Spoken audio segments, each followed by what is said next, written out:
सर्वेभ्य नमो नमः। अहम मोनिका तालियान। आज की वीडियो का जो हमारा विषय है वह आपका है उपपद विभक्तियां। आपके एक प्रश्न इस प्रकार का जरूर बनता है जिनमें आपकी उपपद विभक्तियां पूछी जाती हैं। उपपद विभक्तियों के अनुसार आपके वाक्य में आपसे रिक्त स्थान देकर भी पूछ लिया जाता है और आपसे इनके योग में कौन सी विभक्ति होगी इस प्रकार का भी प्रश्न बनता है। यहाँ पर मैंने आपका हिंदी और संस्कृत दो भाग बनाए हुए हैं। यहाँ पर जो रेखांकित पद हैं वह सभी आपके उपपद विभक्ति के पद हैं, उनको भी हम समझेंगे। और यहाँ पर मैंने आपके वाक्यों की हिंदी लिखी है, इनसे आप अपने अनुवाद करना भी सीख सकते हैं, क्योंकि बहुत सारे बच्चों के कमेंट्स आते हैं कि आप हमें अनुवाद करना सिखाइए जो हमारे संस्कृत से हिंदी या हिंदी से संस्कृत होते हैं। संस्कृत से हिंदी जो आपका अनुवाद होता है तो वह मैं आपका जब पाठ पढ़ाती हूँ वह आपका संस्कृत से हिंदी ही अनुवाद होता है। आज इस वीडियो में जो मैंने आपकी हिंदी लिखी हुई है उसकी जब हम संस्कृत बनाएंगे तो वह आपका हिंदी से संस्कृत में अनुवाद हो जाएगा और इसी वीडियो में हम अपनी उपपद विभक्तियां भी करेंगे। तो आप वीडियो को बहुत ध्यान से देखिए और जैसा मैं आपको समझा रही हूँ उसको ध्यान से सुनते हुए देखते हुए करने का प्रयास कीजिए। संस्कृत में आप जितना अभ्यास करते हैं उतनी ही संस्कृत आपके लिए आसान होगी। यहाँ पर आप देख लीजिए, पहले जो आपके उपपद बनेंगे यानी जो आपके रेखांकित पद हैं उनकी आपको संस्कृत आनी चाहिए। यदि आपका उपपद पहले से ही संस्कृत में है तो उसकी आपको हिंदी पता होनी चाहिए, तभी आप अपनी विभक्तियों का बहुत आराम से प्रयोग कर सकते हैं। जैसे चारों ओर की आपकी संस्कृत होती है, आप इसको ऊपर इस प्रकार लिख लीजिए। जहां तक भी आपकी इनकी संस्कृत आएगी उसके बाद ही फिर हम इनकी संस्कृत बनाएंगे। चारों ओर की संस्कृत होती है आपकी परितः, फिर आपका पूछता, यह आपका प्रच्छ धातु है।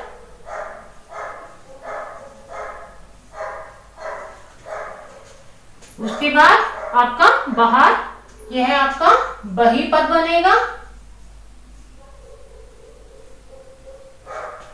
फिर आपका है काणः, यह है आपका, आप इसको काणा ही लिख लीजिए। वैसे तो यह आपका अंग विकार से होता है, जो आपका इसका सूत्र है वह आपका है येन अंग विकारा, यानी जिस अंग में विकार होता है उसमें तृतीय विभक्ति का प्रयोग होता है। लेकिन यहाँ पर काणः के योग में आपकी विभक्तियों का प्रयोग होगा तो आप इसको इसी रूप में लिख लीजिए। उसके बाद है आपका ऊपर की जो आपकी संस्कृत बनेगी वह आपका होता है ऊपरी, उसके योग में ही आपकी विभक्तियां प्रयोग होंगी। इसके बाद आपका याद करता है, इसको मैंने अंडरलाइन किया हुआ है।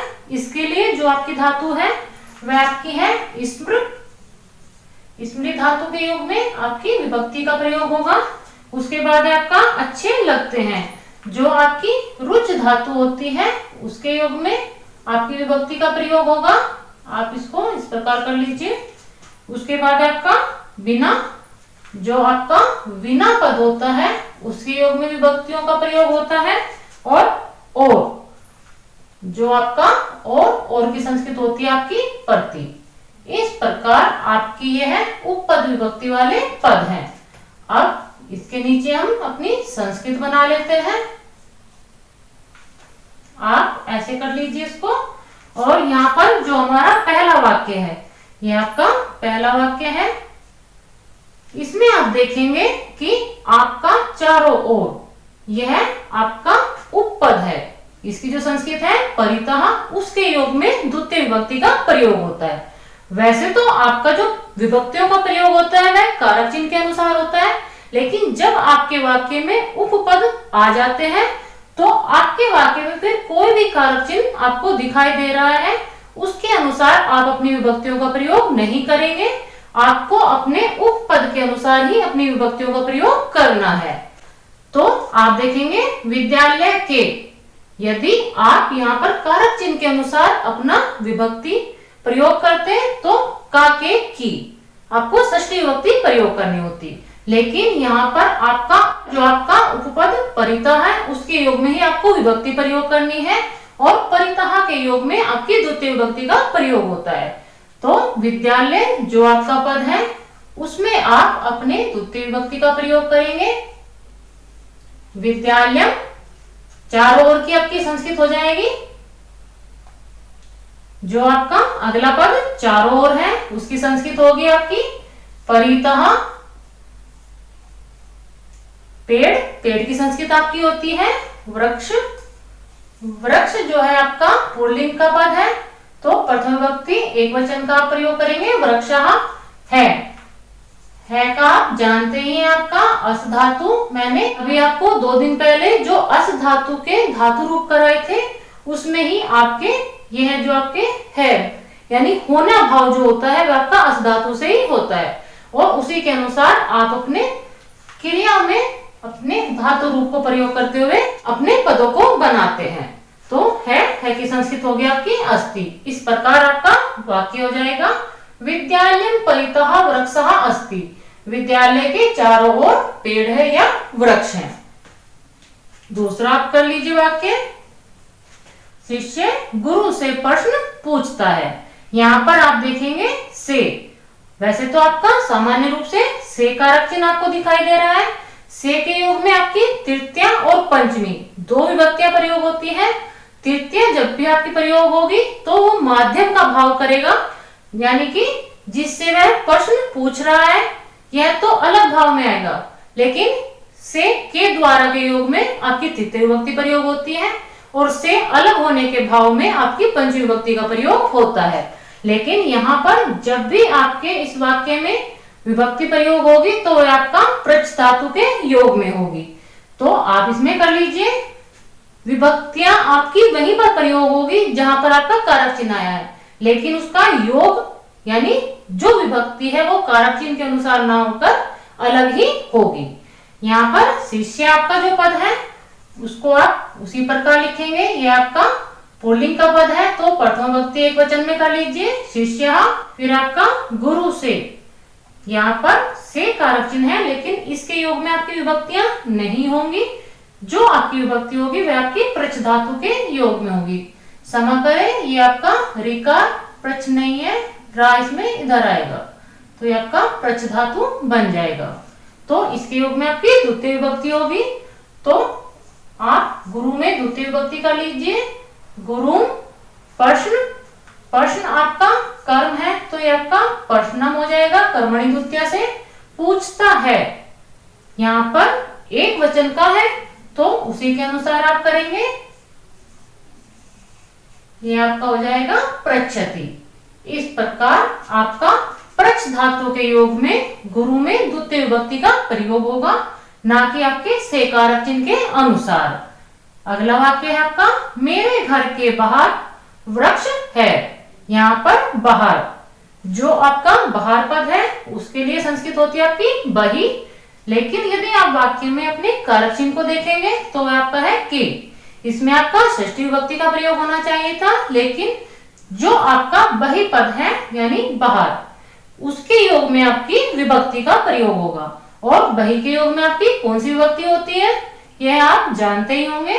नहीं जानते हैं तो हम अपने वाक्य में देख लेते हैं। मेरे, मेरा या मेरे जो भी इस प्रकार का भाव होगा यहाँ पर आप देखेंगे कि संबंध दिखाया जा रहा है, और जब भी आपके संबंध दिखाने की बात होती है तो वहां पर आपकी षष्ठी विभक्ति का प्रयोग होता है। मेरे जो आपका पद है ये आपका अस्मद का पद है और अस्मद में भी आपका षष्ठी विभक्ति एक वचन है। तो अस्मद में आपके जो शब्द रूप चलते हैं उसके लिए हो जाएगा आपका मम। घर के, वैसे तो ये षष्ठी विभक्ति होनी चाहिए थी आगे, लेकिन बही के योग में पंचमी विभक्ति प्रयोग होती है। घर, घर की संस्कृत होती है आपकी गृह, और बही के योग में आपकी पंचमी विभक्ति होगी। तो पंचमी विभक्ति आपकी क्या होगी आत। आपको मैं आपकी विभक्तियों की शॉर्ट ट्रिक भी समझा चुकी हूँ। एक वीडियो तो मैंने आपकी सभी पुल्लिंग की एक ही वीडियो में पहचान आपको बताई थी, आप वहां से भी अपनी विभक्तियों को समझ सकते हैं। बही के योग में पंचमी विभक्ति प्रयोग होगी।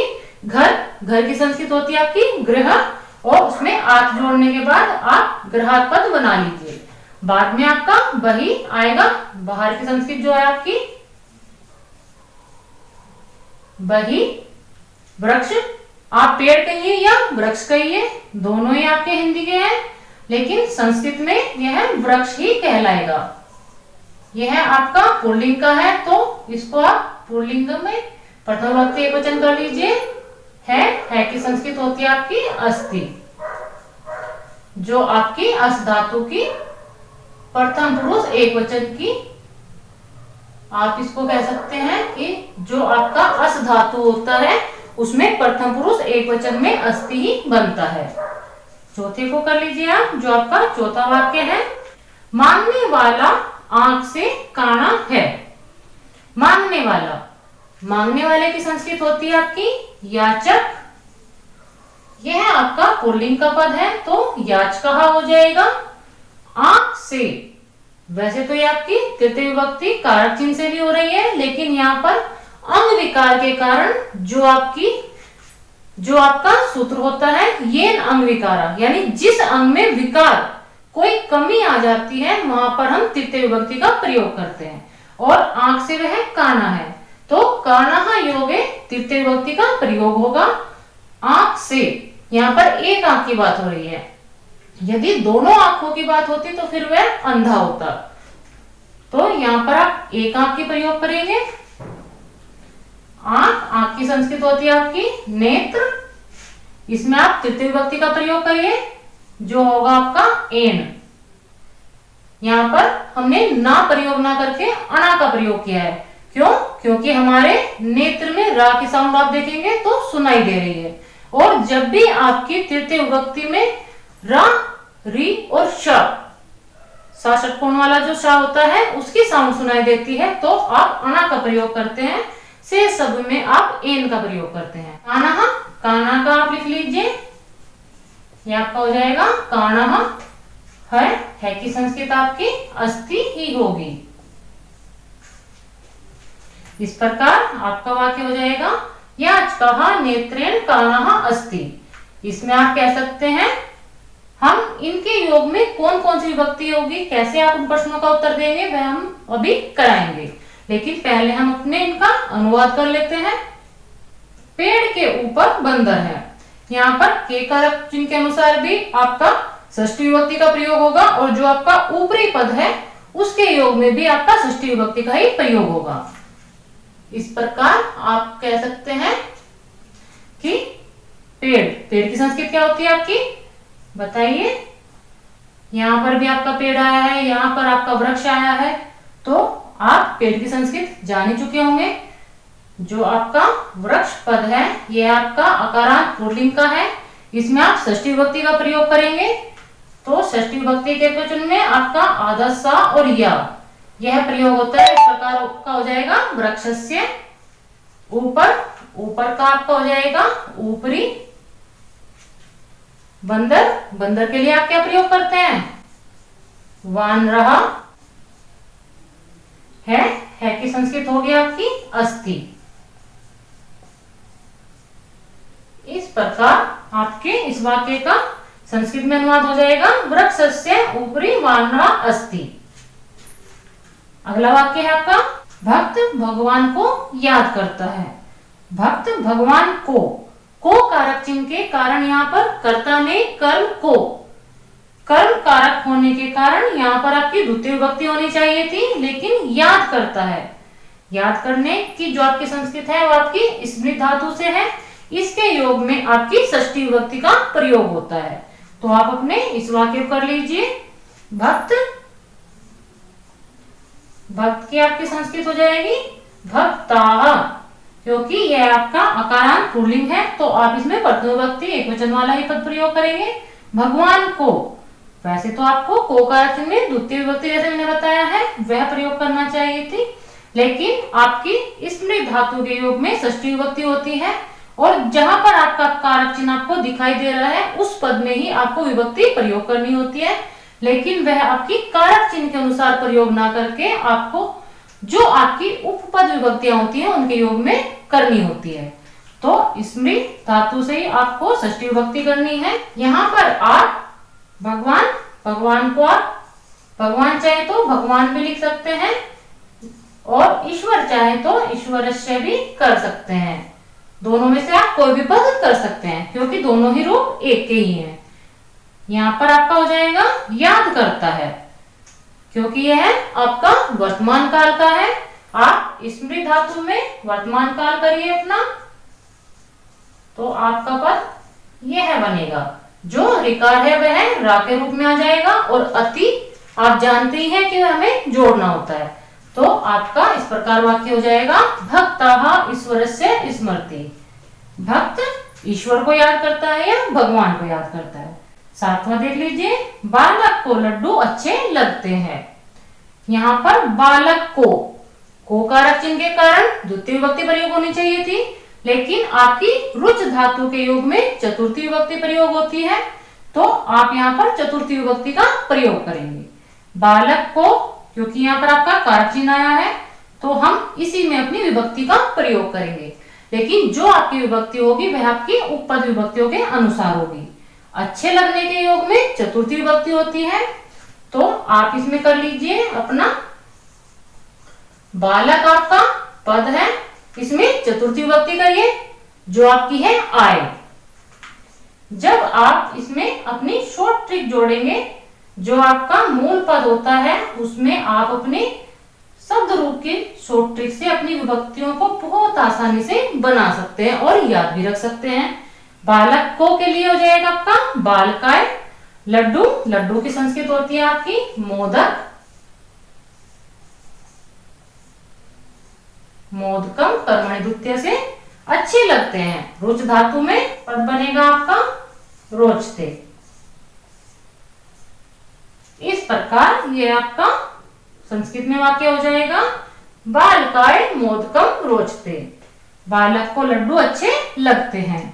धन के बिना सुख नहीं। यहाँ पर आप देखेंगे कि बिना, बिना जो आपका बिना पद होता है उसके योग में आपकी तीन विभक्तियां प्रयोग होती हैं। द्वितीय विभक्ति प्रयोग होती है, तृतीय विभक्ति होती है और पंचमी विभक्ति होती है। तो आप अपने वाक्य के भाव के अनुसार देखेंगे कि वहां पर कौन सी विभक्ति प्रयोग हुई है। यहाँ पर देख लीजिए आप, धन के बिना, बिना के योग में द्वितीय विभक्ति का यहाँ पर प्रयोग करेंगे। धन में आप द्वितीय विभक्ति लगाएंगे, धनम हो जाएगा। बिना आपका ऐसे ही पद आ जाएगा क्योंकि आपका उपपद है। सुख, सुख को लिखने से पहले आप अपना ना लिखेंगे, जो आपका नहीं का संस्कृत रूप है। न और च आपके ऐसे पद होते हैं, ये अपना स्थान परिवर्तन कर लेते हैं। इस प्रकार हो जाएगा आपका सुखम। धनम बिना ना सुखम, यानी धन के बिना सुख नहीं है। आपका अंतिम वाक्य है राम वन की ओर जाता है। यहां पर आप देखेंगे और, जो आपका प्रतीक पद बनता है, किसी की ओर जाना या किसी की ओर संकेत करना, जिसकी संस्कृत होती है आपकी प्रति, उसके योग में द्वितीय विभक्ति प्रयोग होती है। लेकिन यदि आप देखेंगे कि आपका की जो कारक चिन्ह है वह षष्ठी का है, लेकिन यहाँ पर कारक चिन्ह के अनुसार विभक्ति हम नहीं बना रहे हैं। हम जो अपनी विभक्ति प्रयोग कर रहे हैं वह आपकी उपपद विभक्तियां हैं। आप इसको कर लीजिए अपना राम, ये आपका कर्ता है और कर्ता में आपकी प्रथम विभक्ति एकवचन ही लगती है। वन की, इसमें की कारक चिन्ह के अनुसार न प्रयोग करके हम प्रति के योग में द्वितीय विभक्ति का प्रयोग करेंगे। तो यहाँ पर हो जाएगा आपका वनम, और की संस्कृत होती है आपकी प्रति। जाता है, जाते की आपकी संस्कृत है गच्छति, क्योंकि जो आपका गम धातु होता है उसका अर्थ होता है जाना और उसके रूप जो आपके चलते हैं वह गच्छ में चलते हैं। इस प्रकार यह आपके सभी वाक्यों का एक प्रकार से अनुवाद हो गया है। यहाँ पर जो हमने अभी अनुवाद किया है वह आपका हिंदी से संस्कृत में है। अब जो आपसे प्रश्न किया जाता है कि यहाँ पर आपके वाक्य में कौन सी विभक्ति किसके योग में हुई है, यहाँ पर आपके सामने अब विद्यालयम, गुरुं, गृहात्, नेत्रेण, वृक्षस्य, ईश्वरस्य, बालकाय, धनम और वनम, इन सभी पदों को मैंने रेखांकित कर दिया है। इन्हीं में आपकी विभक्तियां प्रयोग हुई हैं और आपसे ऐसा ही प्रश्न पूछा जाता है कि इन वाक्यों में जो विभक्तियां प्रयोग हुई हैं वह कौन सी विभक्ति है और किसके योग में है। तो आप यहाँ पर पहले वाले वाक्य में कहेंगे विद्यालयम। विद्यालयम में आपकी द्वितीय विभक्ति प्रयोग हुई है। द्वितीय विभक्ति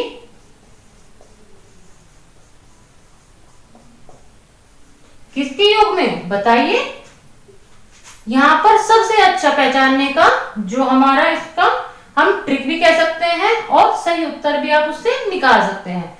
जहां पर भी आपका विभक्ति वाला पद है या जो रेखांकित पद है उससे आगे जो भी पद होगा वो आपका उपपद होगा और उसके योग में ही आपकी विभक्तियां लगी हुई हैं। तो विभक्तियों को तो आप अपनी इजी ट्रिक से पहचान ही सकते हैं कि इसमें कौन सी विभक्ति है। और जो आपका अगला पद है विभक्ति वाले पद से, जैसे आपका विद्यालयम है, इससे जो अगले वाला पद है उसके योग में ही आपकी वह विभक्ति बनती है। तो द्वितीय विभक्ति परितः योगे, इस प्रकार आप उत्तर देंगे। आप इसको इस प्रकार भी लिख सकते हैं या पहले आप परितः योगे लिख सकते हैं, उसके बाद द्वितीय विभक्ति लिख सकते हैं। उसको हम दूसरे वाक्य में कर लेंगे। यहां पर आप देखेंगे दूसरे वाक्य में आपका गुरु रेखांकित पद है, उसमें कौन सी विभक्ति प्रयोग हुई है ये तो आप जान चुके हैं कि द्वितीय विभक्ति प्रयोग हुई है। यहाँ पर आपको थोड़ा ध्यान देना है क्योंकि जो आपकी द्वितीय विभक्ति प्रयोग हुई है वह आपकी प्रच्छ धातु के योग में हुई है। जो आपकी द्वितीय विभक्ति है उसमें आपकी बहुत सारी धातुएं होती हैं जिनके योग में द्वितीय विभक्ति होती है। वो धातुएं आपको याद करनी है। उससे अलग आपके कुछ पद भी होते हैं, जैसे आपका अभितः, परितः, प्रति, निक्सा, इस प्रकार के आपके पद भी होते हैं। उनको तो आप अपनी विभक्ति वाले पद से अगले वाला पद ही पहचान लेंगे, लेकिन कुछ आपकी जो धातुएं होती हैं उनके योग में भी द्वितीय विभक्ति प्रयोग होती है। तो यहाँ पर आप कह सकते हैं प्रच्छ धातु योगे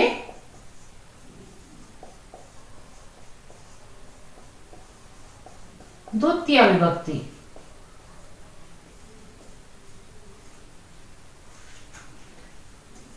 तीसरे वाक्य में आप देखेंगे गृहात्, जो आपका आत से आप पहचान लेंगे कि आपकी पंचमी विभक्ति है और इससे अगले वाला जो आपका पद है उसके योग में यह है आपकी विभक्ति है।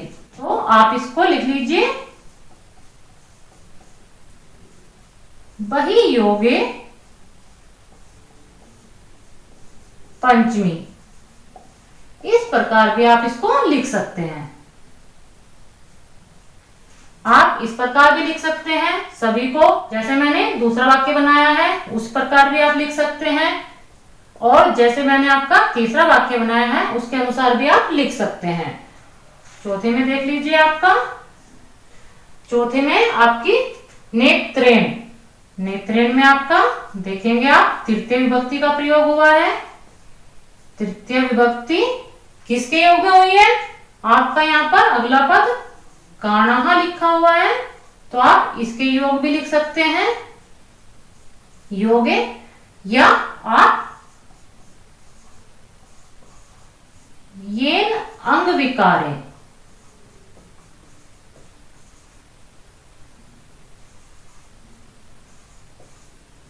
इस सूत्र के योग में भी यह लिख सकते हैं। लेकिन आप यह लिखते हैं तो वह आपके लिए आसान होगा। हो सकता है आपको यह सूत्र याद ना रहे, तो आप ध्यान रखिए कि जहां पर हमारी विभक्ति प्रयोग हुई है उससे अगले वाला ही पद आपका वह उपपद विभक्ति का ही कारण है। 5 में देख लीजिए यहाँ पर वृक्षस्य, इसमें आपकी कौन सी विभक्ति प्रयोग हुई है? षष्ठी विभक्ति। षष्ठी विभक्ति को आप कैसे पहचान सकते हैं? जो आपका आधा सा और यह आता है वह आपकी षष्ठी विभक्ति में ही आता है। यह जो आपका आधा सा और यह आता है यह आपका पुल्लिंग और नपुंसक लिंग में आता है। स्त्रीलिंग की तो आपकी अलग ही विभक्तियां होती हैं। ऊपरी, ये आपका हो जाएगा ऊपरी योगे।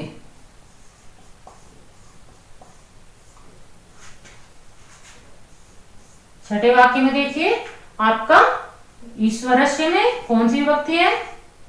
यह भी आपकी षष्ठी विभक्ति है।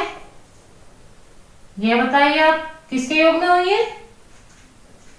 स्मृत, जो आपकी स्मृत धातु है उसके योग में आपकी षष्ठी विभक्ति प्रयोग हुई है। सातवें में बालकाय, इसमें आप पहचानिए आय से आपकी कौन सी विभक्ति आती है? आपकी बनेगी चतुर्थी विभक्ति। और चतुर्थी विभक्ति आपकी किसके योग में हुई है? अच्छे लगने के योग में। अच्छे लगने की आपकी धातु कौन सी होती है? रुच। तो रुच धातु योगे, रुच धातु योगे, इस प्रकार यह आपकी चतुर्थी विभक्ति हो जाएगी। आठवें में विना योगे आपकी कौन सी विभक्ति हुई है? आप हलंत वाले माँ को जानते ही हैं, क्योंकि यही विभक्ति आपकी सबसे अधिक प्रयोग होती है। हलंत वाले माँ का हम सबसे अधिक प्रयोग करते हैं, क्योंकि जो आपका कर्म होता है उसमें कर्मणि द्वितीय से भी आपकी हलंत वाला माँ ही प्रयोग होता है। तो आप अपने हलंत वाले माँ को द्वितीय विभक्ति के रूप में बहुत आसानी से पहचान सकते हैं। द्वितीय विभक्ति किसके योग में?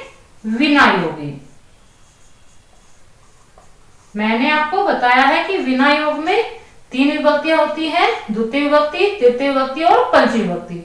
वह आपके वाक्य का क्या भाव है उस पर निर्भर करता है।